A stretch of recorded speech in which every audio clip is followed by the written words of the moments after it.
तुम्ही बाजूला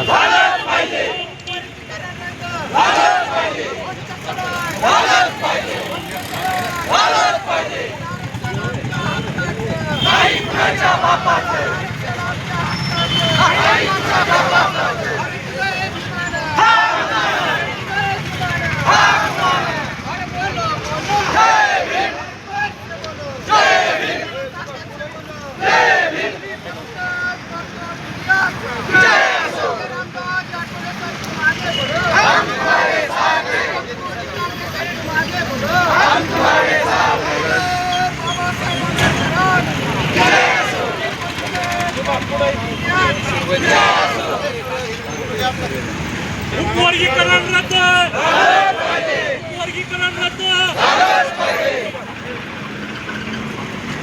विशाल कुठं जातो रे तू? तुम आगे बढ़ो, हम तुम्हारे साथ हैं।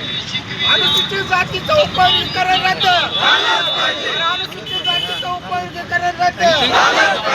यार माईक लावायचे का बोलणार नाही का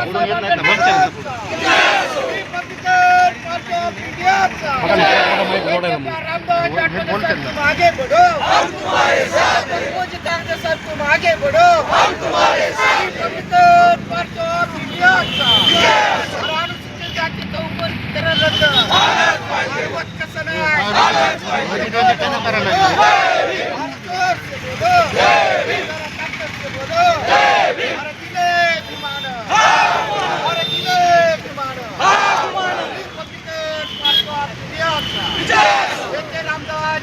तुम आगे बढ़ो, हम तुम्हारे साथ हैं।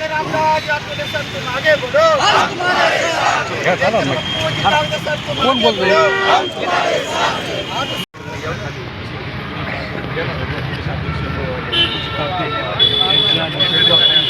संपूर्ण बीड जिल्ह्यामध्ये अनुसूचित जातीचं उपवर्गीकरण झालं नाही पाहिजे ही प्रक्रिया तात्काळ थांबवावी त्याच्यासाठी तीव्र निदर्शनं संपूर्ण बीड जिल्ह्याच्या तहसील कार्यालय व बीड जिल्हाधिकारी कार्यालयात करण्यात आली।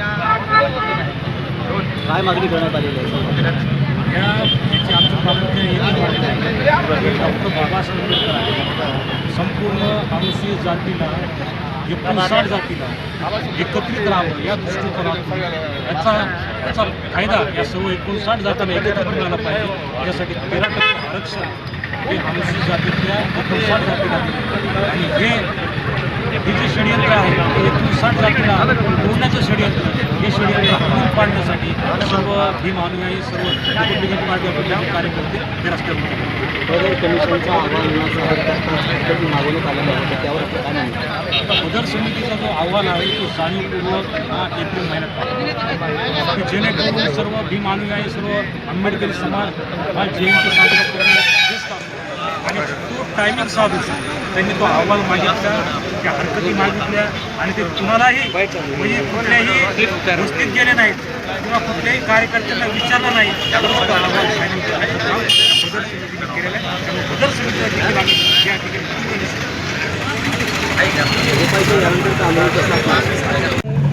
महाराष्ट्रामध्ये जे की ह्या सरकारने ज्या 59 जाती आहेत त्यांच्यामध्ये जे काही हे विभक्त करण्याचा प्रयत्न चालू आहे, तुकडे पाडण्याचा जे प्रयत्न चालू आहे, डॉक्टर बाबासाहेब आंबेडकरांनी जे की समजा एका सगळ्या एससीमध्ये सगळ्या 59 जाती बसवलेल्या आहेत आणि त्याच्यामधून ह्या सरकारने आम्ही जे काही मोठे भाऊ छोटे भाऊ सगळे बंधुरात एकत्र काम करीत होतो, परंतु आज त्यांनी आमच्या फूट पाडून आम्हाला वेगवेगळं करण्याचा प्रयत्न चालू केला आहे। त्यांनी हे जे काही उपवर्गीकरण आहे हे रद्द करण्यात यावं आणि ह्या महाराष्ट्रामध्ये जे की सगळ्यात मोठे भाऊ म्हणून जे बौद्ध समाज आहेत ते म्हणतात की बाबा ह्यांनी सगळं काही खाल्लेलं आहे आणि हेच सगळं खातेच आहे। त्यांना तुम्ही सांगा ज्यांना की एका ताटामध्ये सगळ्यांना एकत्र बसलेलं आहे, मग ह्यांनी काय खाल्लं आहे? वेगळं काहीच खाल्लेलं नाही। कारण का की त्यांना म्हणतात का शिकू नका, त्यांना म्हणतात का तुम्ही असे जनावरं ढोरं सांभाळा, पत्राचे कामं करा, इकडं बाकीचे उद्योग करा, असं काही ते म्हणत नाही।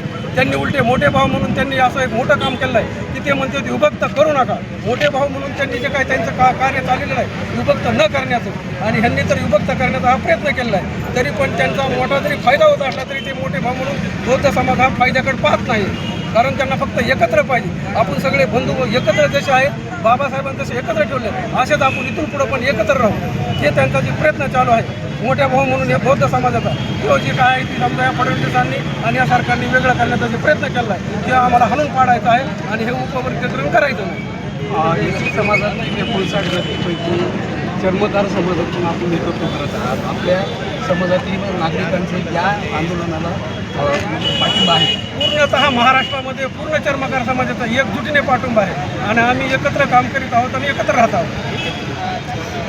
या मोर्चाच्या माध्यमातून तुम्ही सरकारला काय इशारा देऊ इच्छिता? सरकारला इशारा देऊ इच्छितो की जर त्यांनी सगळ्या जातीचा विचार करून यांनी काम करावा. जर समजा पुणे ह्या आम्हाला जर आंध्रात ठेवून काम केलं तर आम्ही रस्त्यावर उतरणार आणि मोठे भाऊ आम्ही ह्यांना कधीही साथ देणार. चर्मकार समाज एकजुटीने त्यांच्या पाठीमागे राहत आहे आणि आणखी पुढे पण राहणार आहे. त्यांना एकटे पडून देणार नाही.